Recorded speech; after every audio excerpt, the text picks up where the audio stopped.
তো এর আগের ভিডিওতে আমি কিছু কিছু কথা বলেছিলাম যে আপনারাকে পিস্টন কিভাবে লাগাবেন, ওটাই যেটা এর আগে TVS king deluxe LPG model বলেছিলাম যে আপনাদেরকে যে আমি পিস্টন কিভাবে সেটিং করবেন কিংবা পিস্টন কিভাবে লাগাবেন ক্যানেক্টর রডে।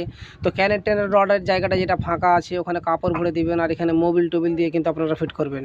কারণ হচ্ছে যে কাপড়টার উদ্দেশ্য হলো, কাপড় ভরার উদ্দেশ্য হলো যে আপনাদের যেটা গাজান পিনের লকটা লাগাবেন ওটা যেন ভিতরে না পড়ে। আর মোবিল দিতে কিন্তু ভুলবেন না, নতুন মোবিল চেষ্টা করবেন রিনে কিংবা কানেক্টিং রডে আপনাকে দিতে হবে। কারণ হচ্ছে যে মোবিল প্রত্যেক প্রত্যেক জায়গাতে মোবিল যাওয়াটা খুবই গুরুত্বপূর্ণ জিনিস। কারণ হচ্ছে যে কিভাবে লাগাবেন অবশ্যই আমি এই গাজান পিনের লকটা লাগাবেন ওই হিসাবটাকে আপনাকে দেখাচ্ছি। যে ওখানে নিচে কিন্তু কাপড় ভরে দিবেন। আমার কাছে আমি কাপড় ভরি না, এরকমই লাগিয়ে দিয়ে আপনাদেরকে রিয়েলি দেখাবো।